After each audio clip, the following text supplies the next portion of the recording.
As you know that Oracle Applications is the ready-made product, and for each business domain, based on the various business domains, we have modules available in Oracle Applications. And if I talk about the business domains may be accounting, finance and accounts, then supply chain management, there may be project accounting, project management, manufacturing, CRM. So based on the various domains, we have modules available in Oracle Applications, and one of them is financial accounts and finance domains, and based on that we have Oracle Applications Financials, and this Financials has 5 modules under it. Those are general ledger, account payables, account receivables, fixed asset, and cash management.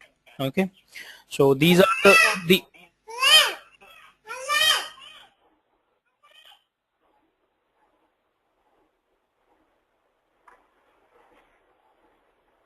these are the 5 core financial modules we have under financials, and little bit we are going to cover system administrator also, and we'll do few things in HRMS also. I'll come to those things also, but the core modules are 5. We are going to cover procure to pay process, which is called P2P process. We'll cover order to cash, which is called O2C, and we are going to. Yeah, go ahead, please. Okay, so when you say P2P process and O2C process, these are like definitions given to the processes which might involve general ledger, which order receivables, payables and all. I'll come to that. And third cycle is assets life cycle. So these are 3 main cycles: P2P, O2C, and assets life cycle. P2P involves general ledger, account payables, and purchasing module also, which is the part of supply chain management family. Okay, that's not the part of financials, that is the part of supply chain management business domain. So from financials there will be 2 modules which will be involved. Rather, I can say cash management is also involved in that P2P process. So there are 3 modules as part of P2P process we are going to cover: GL, AP, and cash management. I'll give you the idea on purchasing also, how it happens in purchasing, but because that's not the part of this financials, I'll not do the configuration of purchasing module. Okay, so but functionally how purchasing works as part of this P2P we are going to cover. Now if we talk about O2C, and whatever the business we do with our suppliers, those related processes are captured or recorded in P2P process. Okay, and second one is O2C process, that is called order to cash. From sales order till the time we receive the cash from customer. So all the activities related to our customers, all the business we do with our third parties customers, those related activities are recorded in O2C process. O2C involves order management, account receivables, cash management, and GL. Okay, so again the order management is the part of supply chain management. Supply chain management, which is called SCM also in short, that has 3 modules under it: purchasing, inventory, and order management. So as part of this training we are going to learn account receivables, general ledger, cash management. These 3 modules we are going to learn. Order management is not the part of this training, that is the part of supply chain management, but functionally how it works I'll explain to you. Okay, now we come to assets life cycle, which is whatever the business activities are there related to fixed assets which we buy for our business, for business use, those related activities are recorded or captured under assets life cycle. From the time we buy the asset until the time we make the payment for that asset. Okay, that process is called assets life cycle. Running depreciation, Okay. adding the asset, transferring the asset, retiring the asset, various activities we are going to do as part of this assets life cycle. So this is all about the content we are going to cover. Okay, GL, AP, FA, AR, Okay. cash management, these 5 modules, and 3 main cycles or processes, you can call them: P2P, O2C, and assets life cycle. Now I'll explain how this training is organized, how we do it. There is a Okay. difference between us and other people do this training.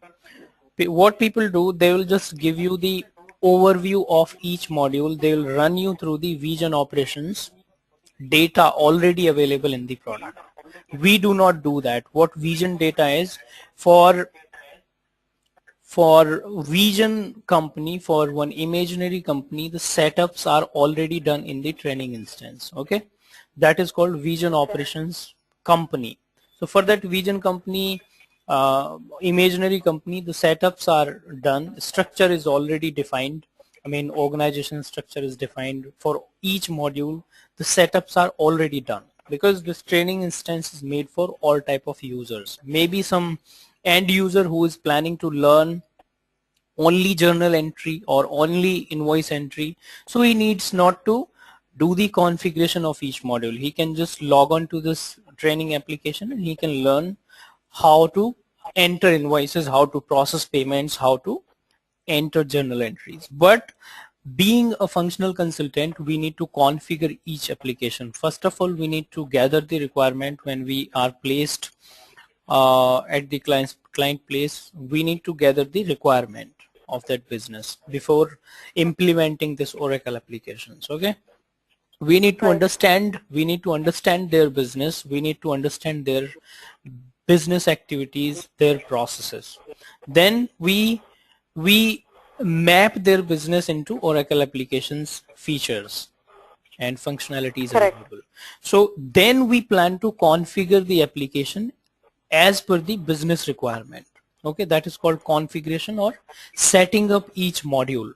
So what we are going to do as part of this training, we are planning to, I mean, we'll plan to have one our own company uh, will have the name like Deepika Enterprise or something. Will decide, and for that company we will build our own structure and application. It will be like the real-time implementation. Okay, Okay. so Okay. we'll discuss one company, we'll understand the structure of that company, then we'll configure each module as per the requirement of that company, and then we will learn to enter the journal entries, the invoices, processing the payments, various activities we are going to do, which are end user level activities.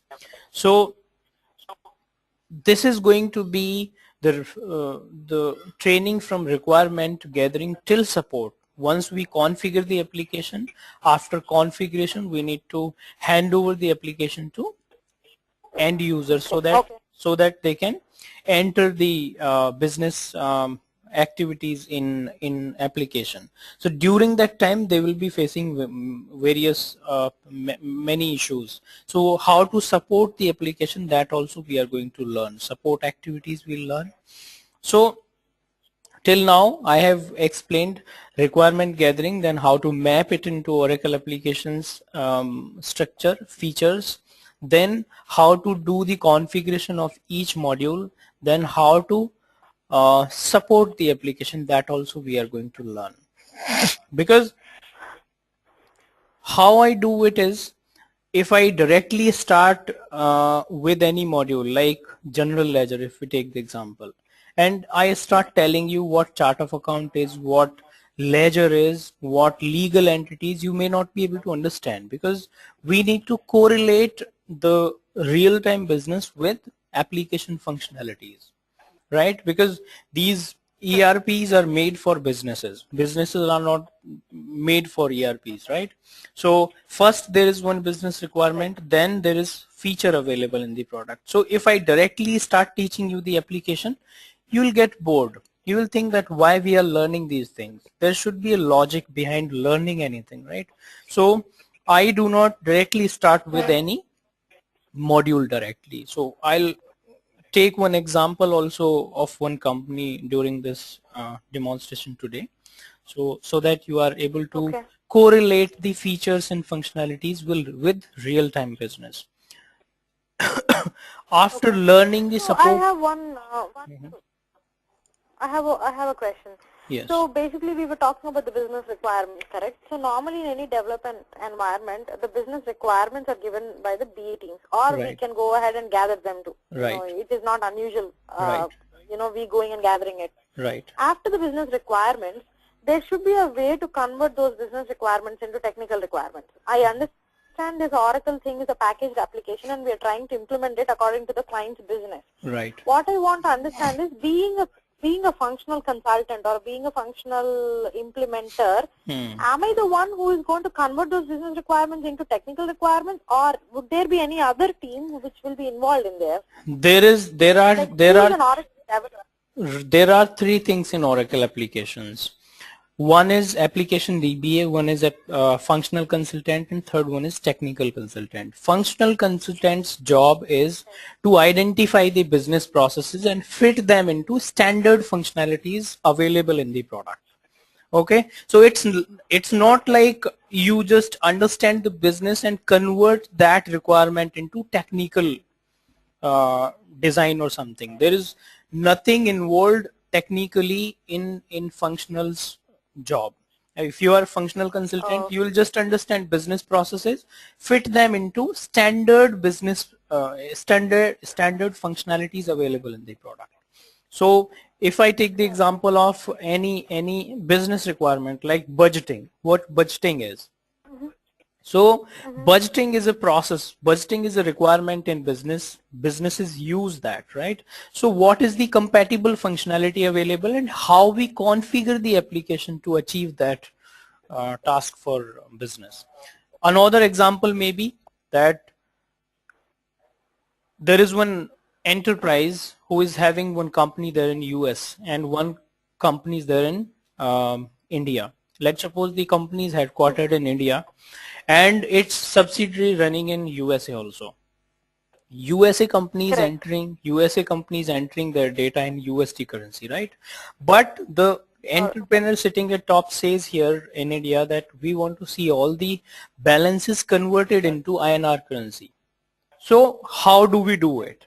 So this way, being a functional consultant, we need to identify the functionality available. As a layman, they will tell us the requirement. This is the business requirement. Then what is the functionality available? So we have a feature called reporting currency concept. Now if I Mm-hmm. teach you to configure the application to enable the reporting currency concept in application, then you will understand better that why we are enabling it and when we need to enable it, whether it is required by a business or not. Because there may be a business who is having their companies in India only.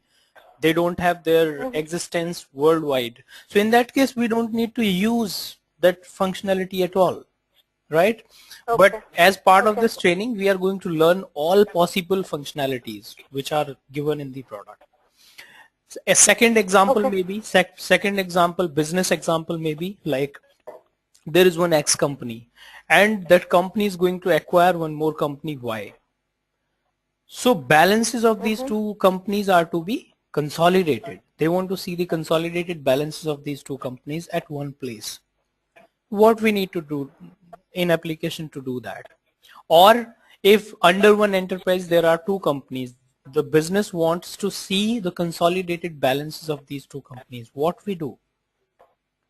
We have consolidation concept feature available in the product. We can configure the applications so that the consolidation can be done for two companies. Another Okay. example may be under enterprise there are two companies, like take the example of Tata Telecom, Tata Enterprise. There is one Tata Energy company, there is one Tata Infotech, there is one Tata Telecom, there is one Tata Retail. Various companies are running under this based on the line of businesses. So if Tata Retail needs 10 mobile phones, there are two possibilities. They buy it from outside or they buy it from Tata Telecom, right? Mm-hmm. So if they buy it from Tata Telecom, actually it is their own subsidiary, right? They will not pay Correct. the they will not pay the money actually. If Uh-huh. they do not pay the money, what else we need to do? We need to adjust the balances for these two companies, right? We need to balance Correct. the books of these two companies, how we do it in application. As a layman, business users will tell you their requirement. They don't know your application, right? So we need to know what is the feature Mm-hmm. available. So we have intra-company concept available in the product. We can configure that feature, we can enable that feature, and we can achieve this task if they do the business internally. So based on the business requirement, there are many features available. We are going to discuss those features in coming classes. Okay, so once we start, Okay. so this way, and you said that we need to understand the business. Do we need to convert that into technical requirement or something? It's done differently in Oracle applications. Because Oracle Mm-hmm. applications is a ready-made product, right? We just need to Yes. configure the application according to the business need. So the way we prepare the specification document in development projects, like if you are developing in Java or if you are developing in .NET or in any other product, how you do it, you need to define the specification. That specification will be converted into technical requirement, right? Then code will be Requirement. that Yeah. then code will be developed based on that requirement.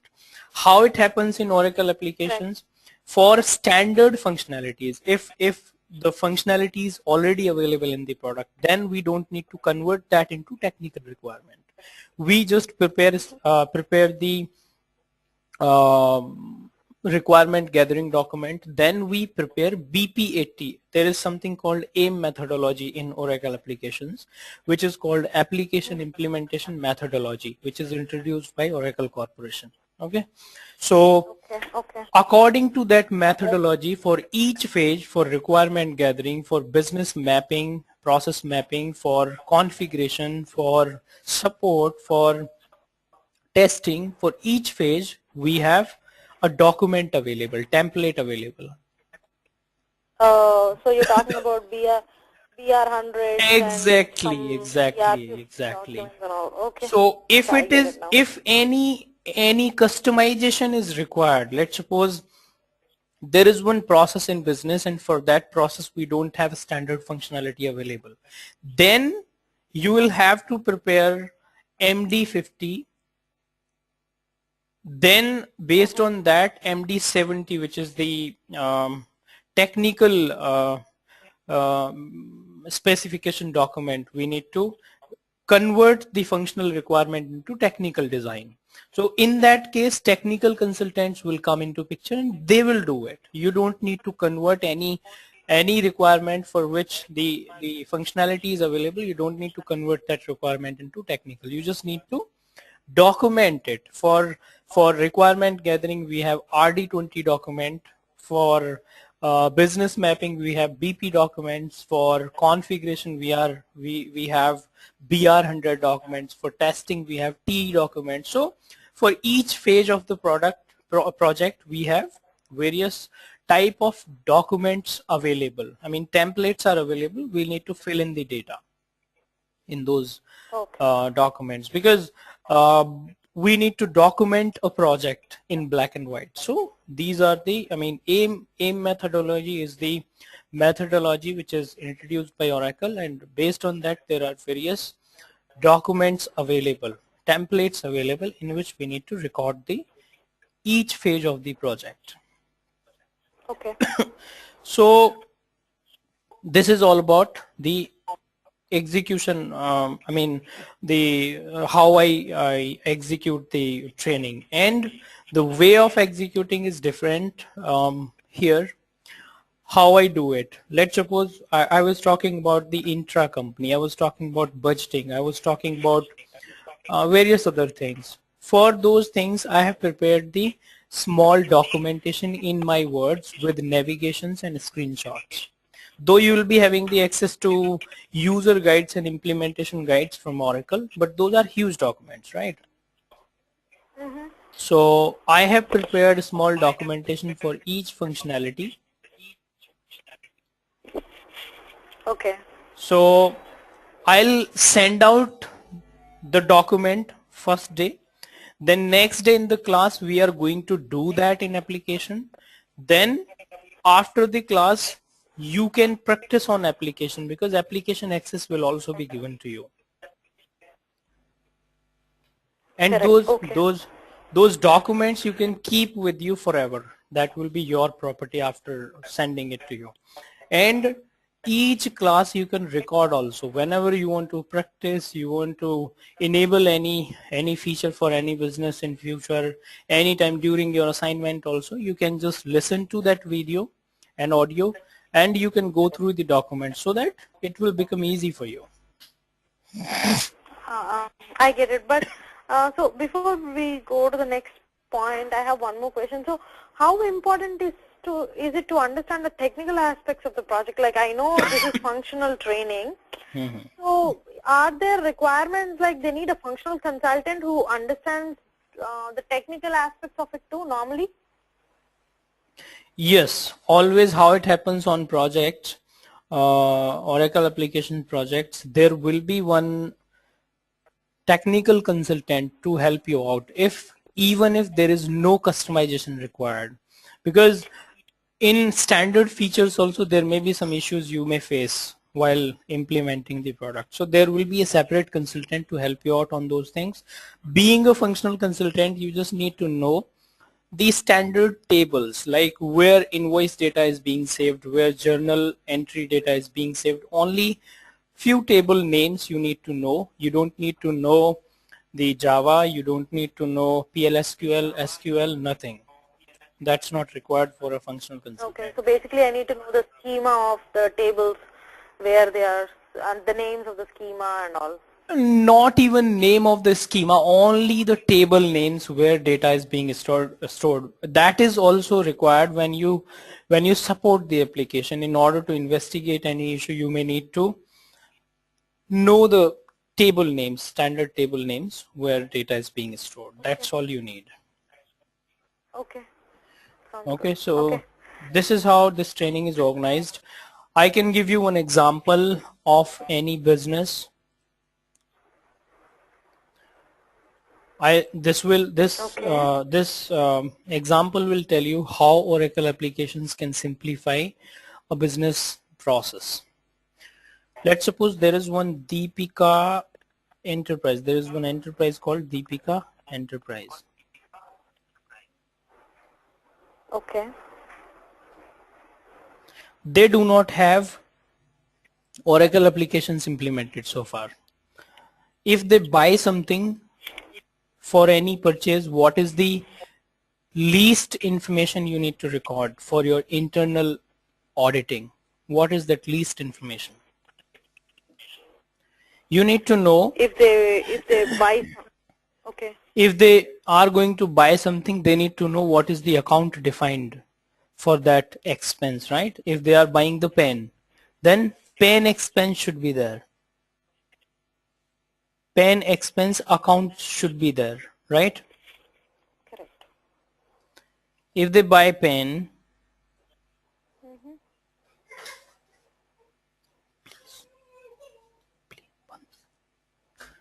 so there should be one pen expense account, pen expense, or we can say it pen account, right? In businesses, when we buy something, that material or that expense is debited. You know this concept or not?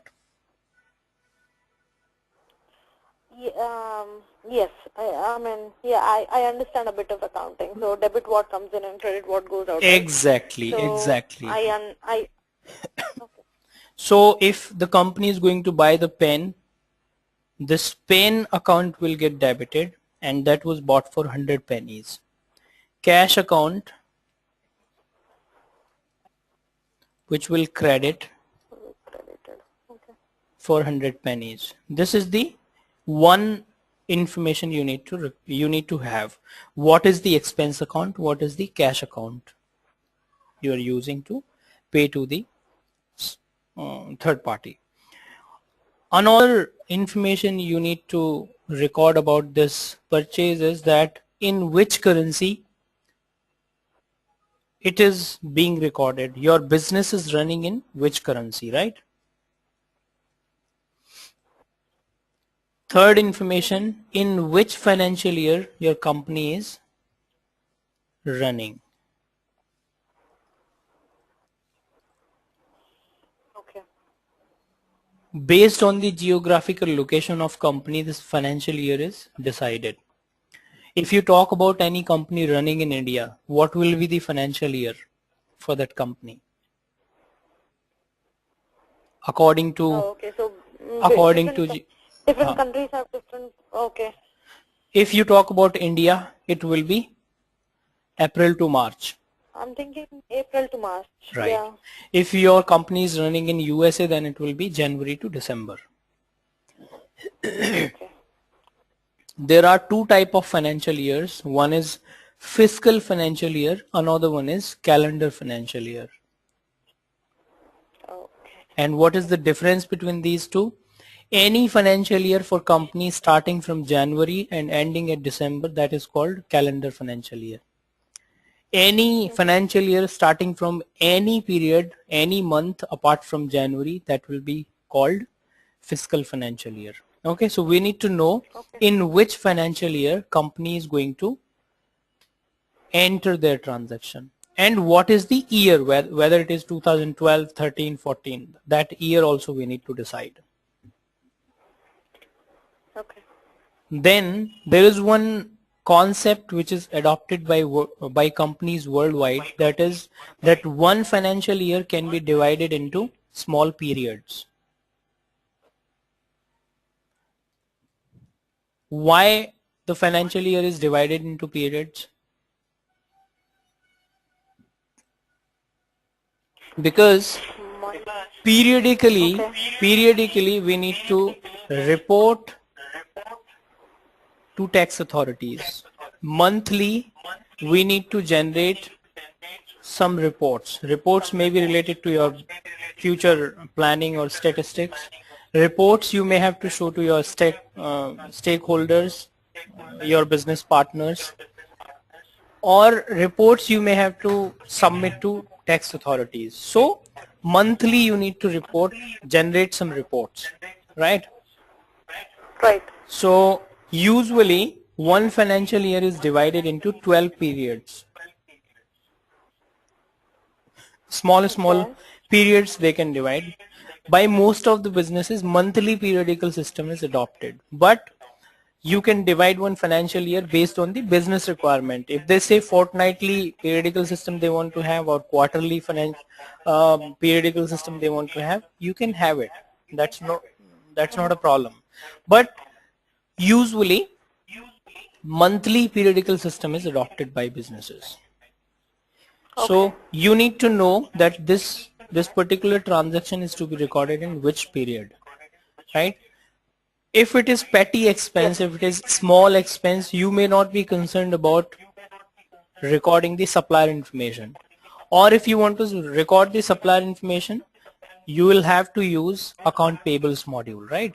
But we are just talking about any small purchase which this company is going to have.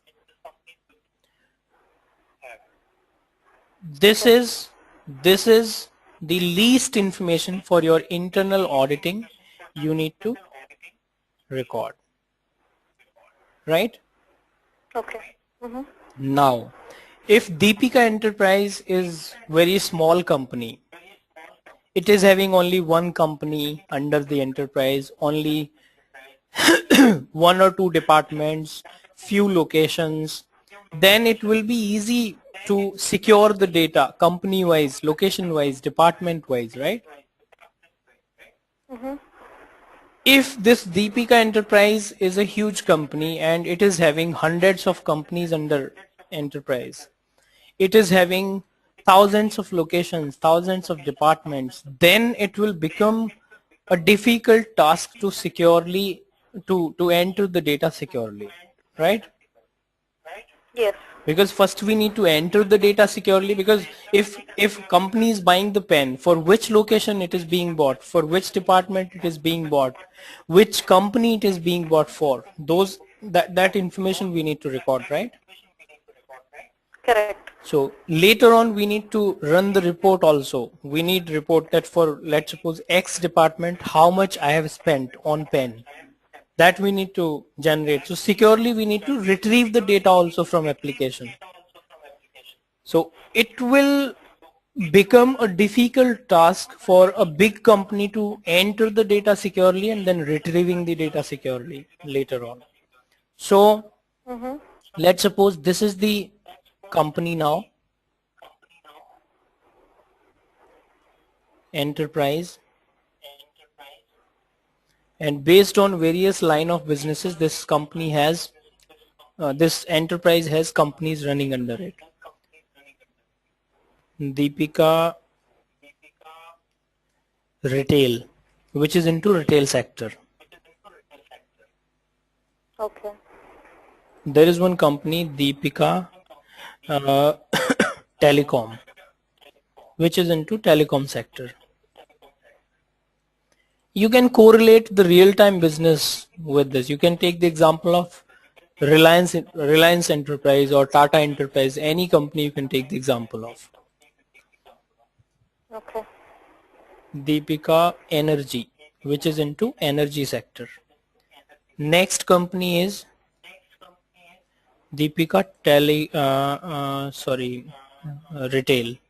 Retail we have done. Infotech. Okay. So these are various companies running under. I'm just taking the example of 4 companies, not taking many companies, just to understand this concept, right? Yeah. Okay. Right now I'm telling you, if I start telling you chart of account in application, you may not be able to understand why we are using it, why do we have this available in Oracle applications. But after this example, you will yourself say, okay, I understand what chart of account is, why it is used for. Okay, that's why that's my motto to explain it this this way. Okay. Now each company will be having various departments and locations under this.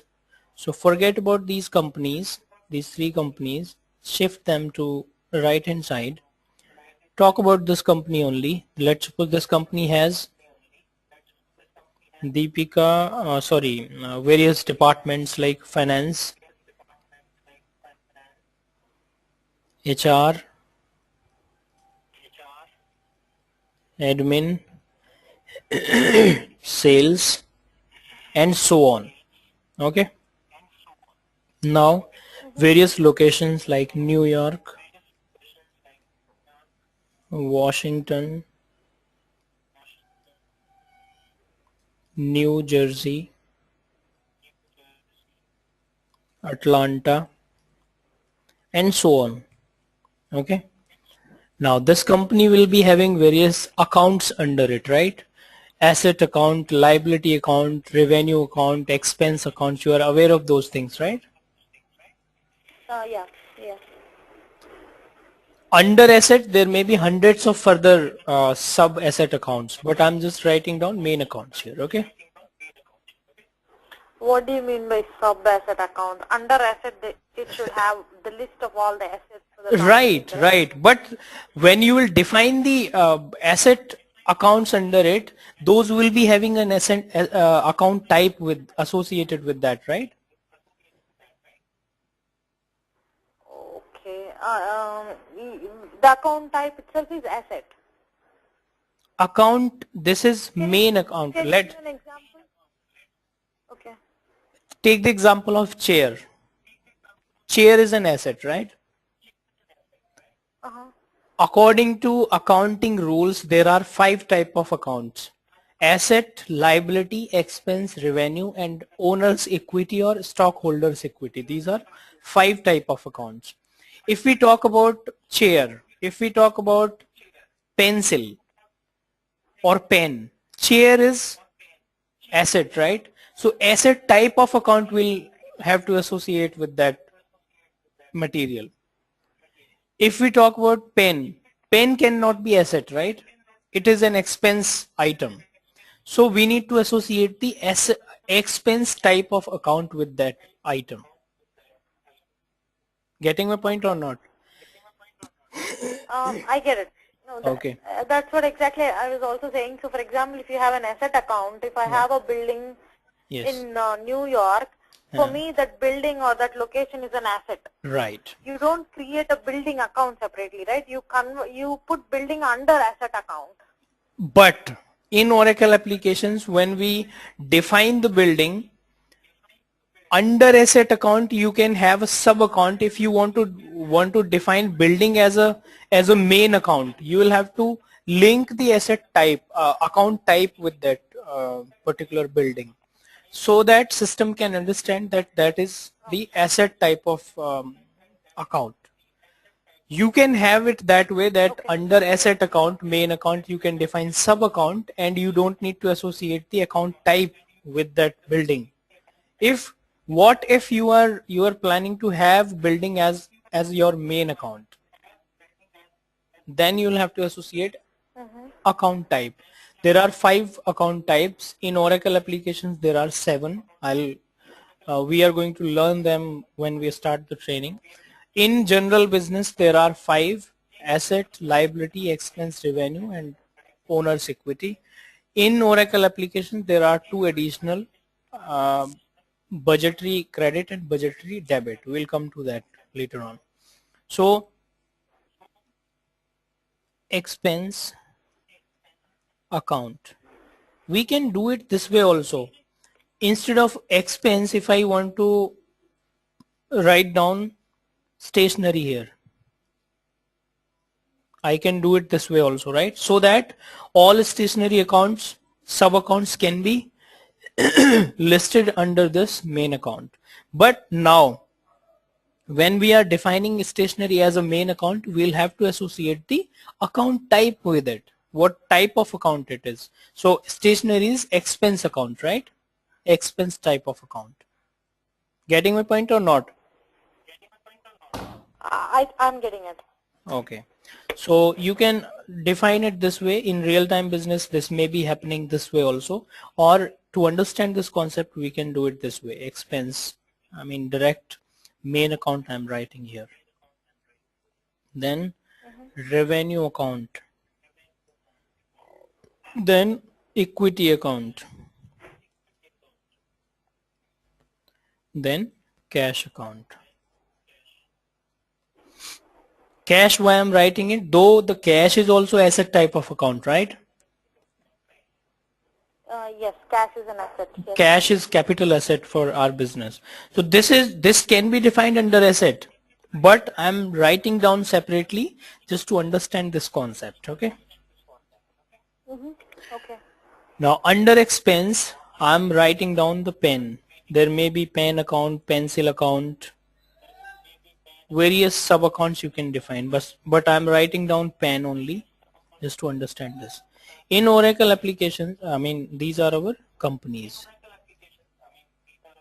Company, these are department, this is location, this is account, this is sub account, right?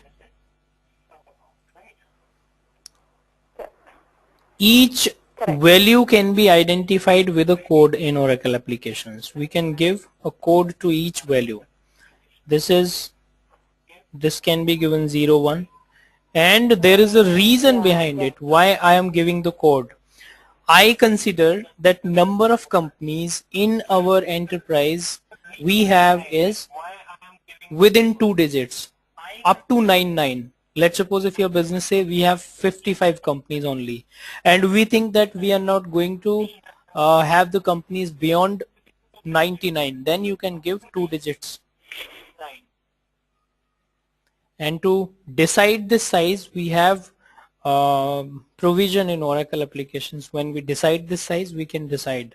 If you define the company number 100, if you give the size 2, you will not be able to define. System will give the error. That size you have decided to within 2 digits, now you are defining the company number 115 or 120. It's not possible. Okay. So in the beginning, you need to decide to have the size. Getting my point or not? To have the size of the company. Okay. Size of number of companies. I mean, how many companies your business is going to have. If your business says that we have 250 companies, then you will have to have this code in 3 digits: 001, 002, 003, up to 999, 999, because 999 is the digit which comes under 3 digits. I get it. Okay.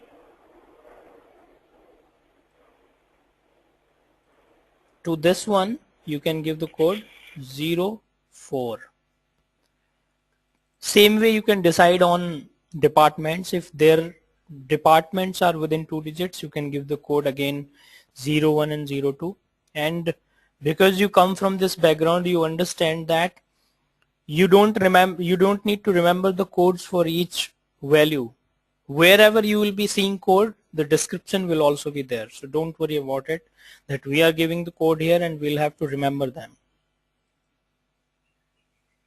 Okay. Let's suppose Yeah.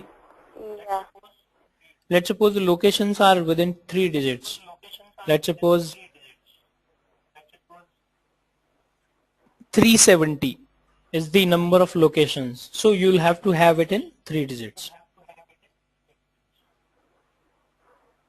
Correct. Getting my point? Now to this you can give the code this way.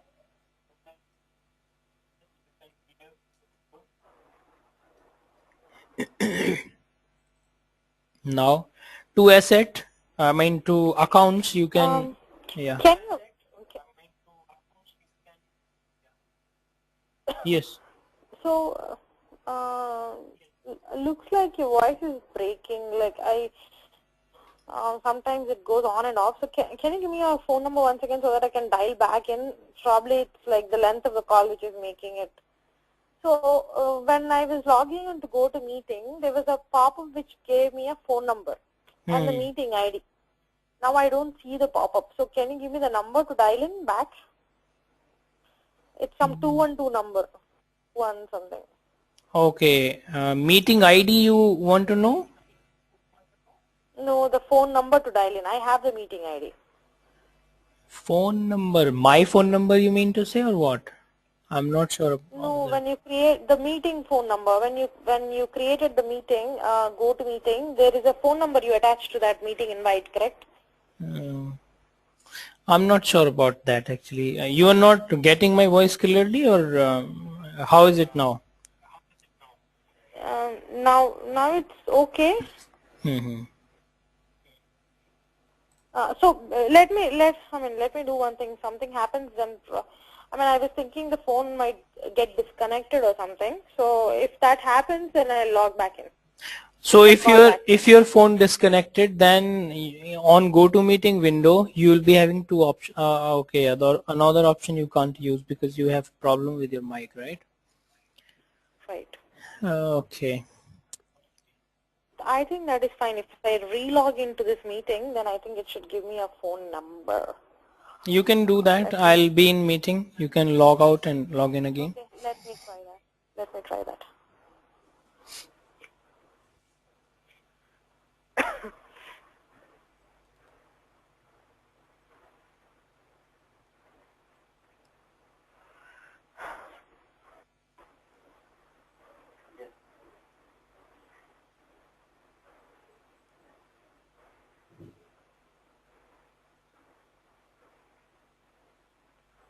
Asking for the password.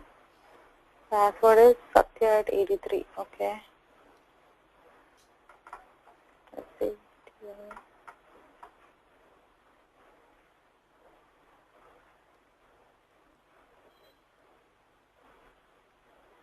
Yeah, oh no. I got the phone number and it just went off. Is it? You can log out again. No. So basically, since you have started the screen share, the phone number, it pops up and goes off immediately. So, okay. Should I stop the screen sharing or what? What way does it like? It should give me the phone number, right? The screen share should not.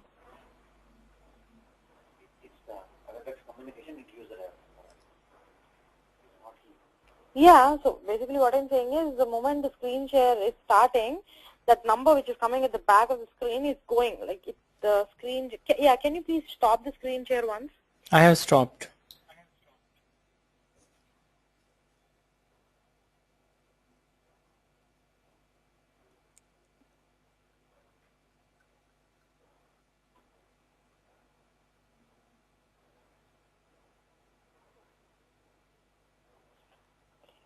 Go to meeting, about go to meeting.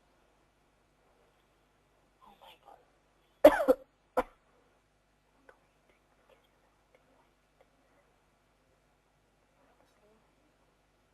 Go to meeting.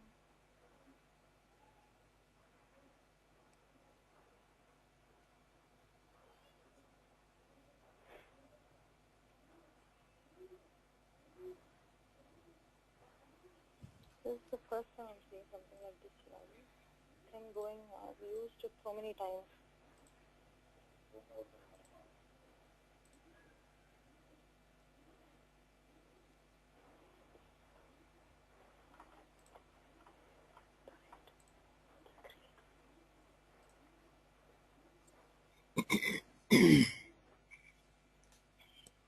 Okay, 213 something.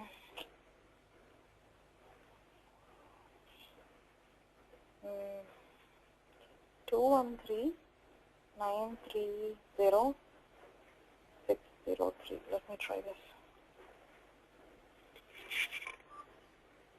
Password completed as dialed. Please press the number and dial again. Yeah, looks like something is not working. I don't understand. This is the first time I'm facing this problem with WebEx. Anyways, let's continue. Okay, so voice is clear now or still breaking? No, the voice is fine. The other issue I have is looks like my landline is going out of charge. Okay. So basically I was trying to dial from my mobile, but for that WebEx has a phone number. GoToMeeting has a phone number. The phone number pops up but automatically goes away. Okay. So on your screen I see a GoToMeeting tab. Satya, on your screen there's a GoToMeeting tab, right? Like to the on the panel. Mm-hmm. Can you click on that? Probably it'll give me the phone number.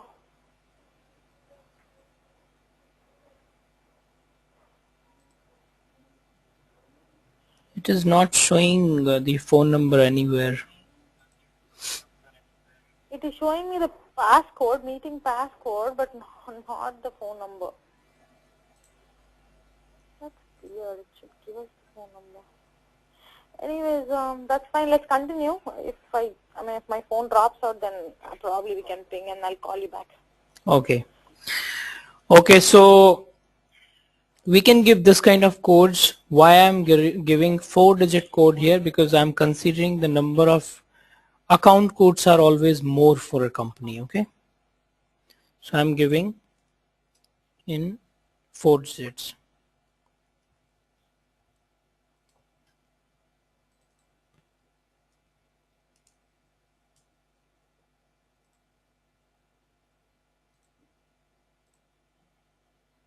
For equity, we can give 04 to it, and to equity we can give 0005.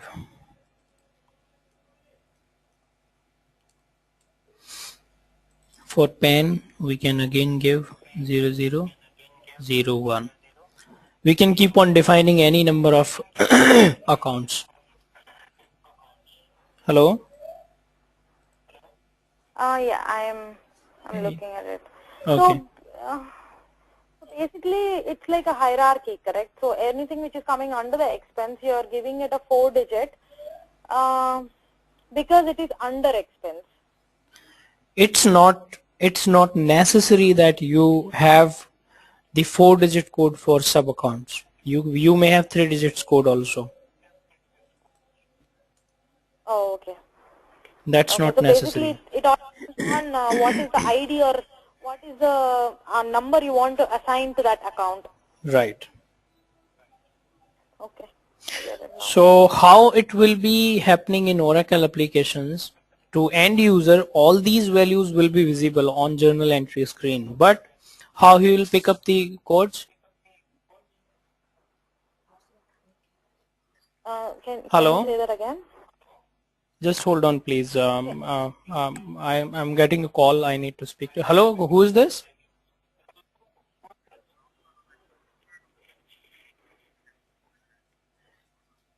Yes, yes.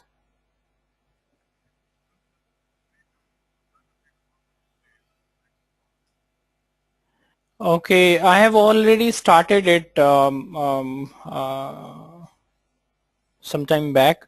So we can have it once again. Just wait for 25 minutes. I'll call you back and I'll give you the demonstration separately. Okay. Okay then. Thanks.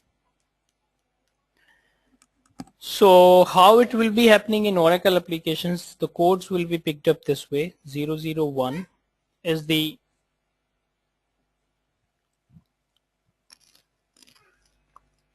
this is the pen account for pen, right?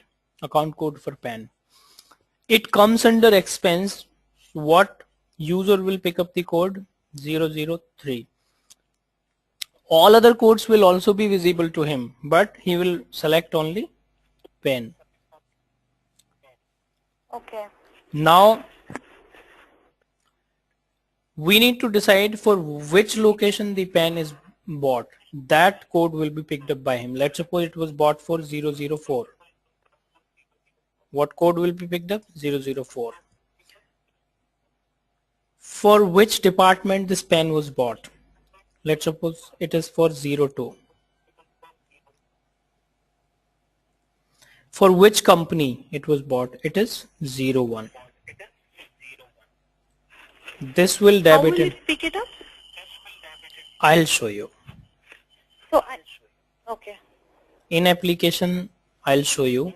I'll show you end user entry screen, but before that we need to do the configuration also. I'll do it for us separately. Okay.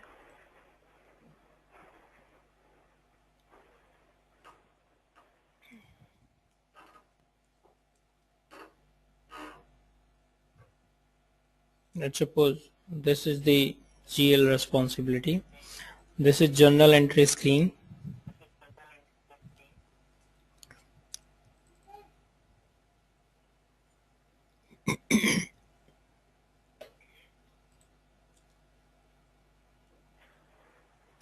Here, this is what I was talking about. This is going to be the debit entry screen.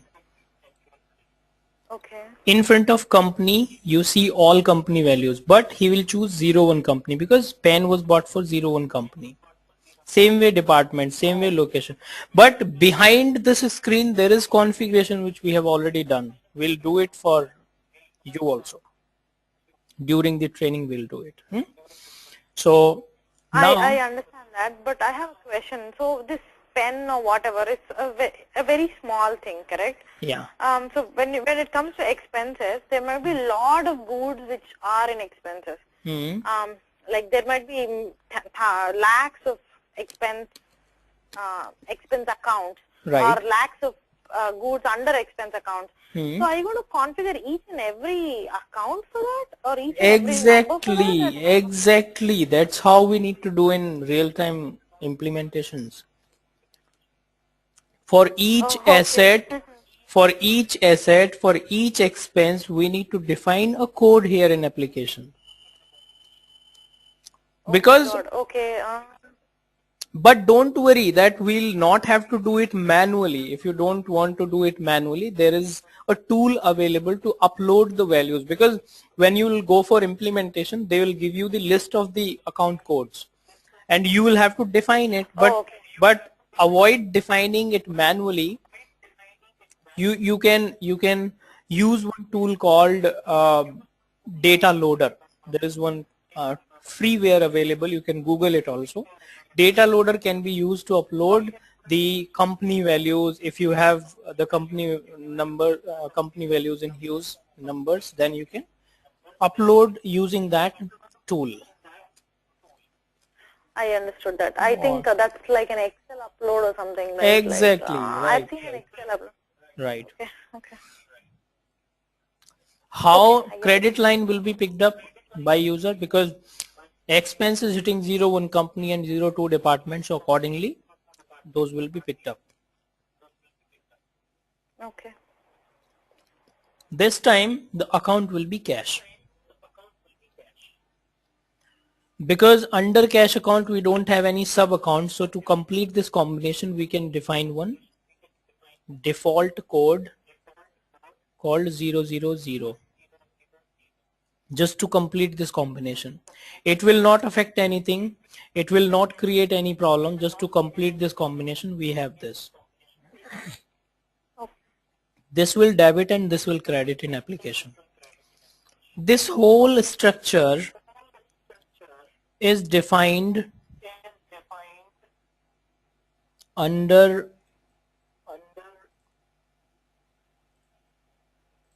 a concept called chart of account. Oh. That is called COA in short. Now if I ask you what chart of account is in application, you should be able to answer. Correct. This is to cater this need, right? Yes. This is how I'm going to execute this training. It's not like that something will fall down from sky and I'll just tell you understand this. No, there should be a logical reason to have this thing in application, right? Now second requirement is currency. To define the currency, we have currency definition screen in application, in which we have list of all currencies pertaining to all countries, because currency is which is not going to change ever, right? It is going to remain same for all countries. So why to give the Yeah. chance to define the currency, though we have option to define new currency name also, but some data is given as seeded data in application. The currencies, list of currencies are given as seeded data. We just need to enable that. So Okay. to cater this need, we have currency definition screen. Now to define the financial year, to default the dates, to default, I mean various things you see here on this screen, right? Dates are coming, period is coming, ledger is coming. I'll come to ledger. Currency is coming, dates are coming. So how to default those dates on that screen? We have something called period type screen. In this screen, we can define that, we can decide that which financial year company is going to use, whether fiscal financial year or calendar financial year. How many numbers in a period company is going to have, that can be decided in this screen, right? To cater this need, we have this available. Now you are sure that why do we have this period type definition screen, right? If someone asks you, you will be able to answer it now. Yes. Basically, Now, it's like a reference screen for whatever data is shown up in the main screen. So basically, it's like we are creating dimensions to show for the user to select. Right. Okay. So these two things can be decided under this. Now to default the Correct. dates, we have something called calendar definition screen. In this screen, we can define the ranges of the period. One period will be starting from which date and it will end at which date. That can be decided while define the calendar. So dates, the dates which are defaulting here, these will be defined under calendar. Okay. Okay. We'll do these things in detail in application once we start. Right now I'm just making you understand. Now, with the help of these three things, we can define one thing. That what is that thing which I'm talking about? That is called books of accounts of any company. You might have heard this term in business. Book of accounts. Yeah. We can Journal, I think, is the book of accounts. books of If I remember accounts. it properly. Books Okay. of accounts is the term which is used in normal business, which is made up of these three things. First C is this, second C is this, third C is calendar. Because this calendar is defined with the help of this, so we do not count it in these three C's. These three C's are used to define the books of account, which is called set of books in application, that too in 11i.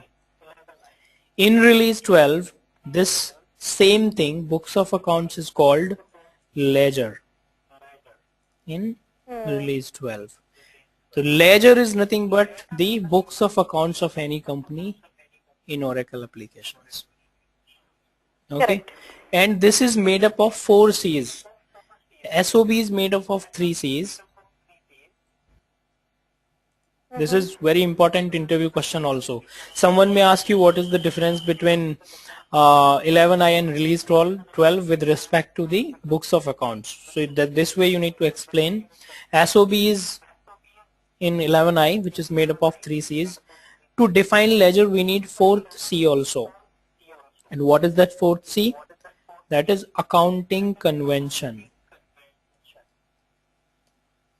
C is taken from this C, convention, or this is called subledger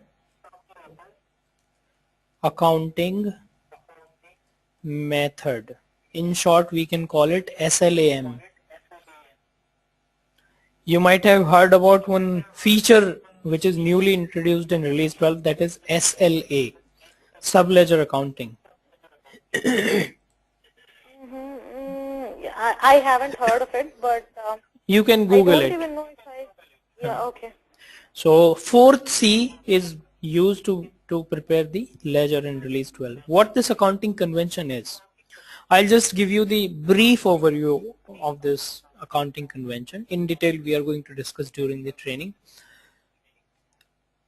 In this world there are two ways to do the business. One is that you do the there are two ways to record the accounting. One is cash basis accounting, another one is accrual basis accounting. In cash basis Okay. accounting you immediately pay the cash to supplier. In accrual basis accounting you get the delivery, you get the item and you pay for it later on. You do not immediately pay the cash in turn. The cash is flown out of your business immediately in cash basis accounting, whereas in accrual basis accounting cash is flown out of your business after some time. Okay. So any one of them or both of them can be adopted by any business. By small businesses cash basis accounting is most commonly used, but accrual basis accounting is used by big businesses. Okay. So this is the accounting convention. We are going to discuss it in detail later on. So Okay. now if someone asks you what ledger is, you should be able to answer it, right? Yeah, I should be able to answer it. Yeah. If in the beginning only I start teaching you the ledger, will that make any sense? Not at all, right? So this way this So yeah. training is organized. When you will be able to understand each and everything, you will not have to memorize the things. Logically, when you will understand the things for interviews also, you will be ready. Mm-hmm. So I'll share my real-time experiences also, which we had with key process owners. I'm going to help you out in preparing your CV also, and I'll point out the interview questions also here and there so that you are ready for the interviews also. Okay. So I this was have an example. one question. Yeah. Okay, I have one question. So, this is Oracle Financials, correct? So, in the same way, Oracle has acquired PeopleSoft. Yes. PeopleSoft also has a financial module to it. Like PeopleSoft also has GL and everything to it. What is the difference between Oracle GL and PeopleSoft GL? You come from South India, right? Yeah. In Bangalore, in Kerala also, there are two type of bananas. There is one big banana and there is one small banana. I remember that. That is very sweet one, right? Okay. So PeopleSoft is the small ERP. Okay. Oracle applications is a big ERP. Same way we have many ERPs like SAP, we have JD Edward, we have Siebel CRM. The only difference is that because this PeopleSoft is acquired by Oracle Corporation now, so they have another ERP product along with the Oracle applications. So there are some limited features in PeopleSoft modules. There are some Okay. limited features in JD Edward modules. So only difference is that these two are the big ERPs in market, SAP and Oracle applications. So other ERPs are small ERPs. That's the only difference. Oh, okay. I get it. I get it. Okay. So Um. this way we are going to have this training. You'll understand until and unless you understand the concept, we'll not move forward at all. We'll go very Okay. slow based on your grasping capability. We'll move on. Okay, sure, definitely. Are you going to cover anything which is related to rice list? I've heard of this rice list many a time. Rice I looked at components. the rice list. Yes. So, yeah. This is something technical. Is it like a technical Yes, document? Okay. yes. Technical concept it is. You might have heard about concurrent program generation, forms, reports, customization. Those are technical components which are handled Oh, by okay. So technical people. basically, the project I'm leading right now is a testing effort. Hmm. So we get all these things from the developers that it's in the rice list. It's a flex field, etc., etc., etc. So I Flex try to fields. Google it and try to. Flex fields we are going to Yeah. learn as part of this training. What flex fields is, what are the types, how we use them. We are going to do that. But rice components are not part of, those are used in customizations. Oh, okay. So basically, when you do a customization, I think that's where you put it in the rice component that this is being customized. Right. From what I heard, that's Yes. what I remember. Yeah. Okay, that sounds good. Um, So I think. now, Okay. I mean, you can go ahead with your questions if you have about this training or any other questions you have, you can go ahead. Based on your feedback, we can start the class. No, I don't have any questions right now. But the thing is, you said I'll get something like a server to do some hands-on or something, right? Yes. So don't I need some examples to do a hands-on? Like, don't I need some assignments? Do you also give me some assignments to do hands-on? I have taken the example of Deepika Enterprise, and based on I have explained this chart of account, right? That is This correct. So this you've taken chart an of example of DBA. right. This chart of But account what I'm has, asking, yeah, I'll come to that. This chart of okay, account has only 5 segments: company, department, location, account, sub account. There may be another company who says that based on product line also we want to record our financial transactions. You can think of another company. When you will practice on application, you can have 6 segments, or you can have a different structure for any other company than that you can think of. And the way I'll do it in training every day, same way you can start your practice for your own company in the application. There is no limitation. You can define any number of setups in application. okay, that's fine. Yeah. So you can build your own company structure side by side.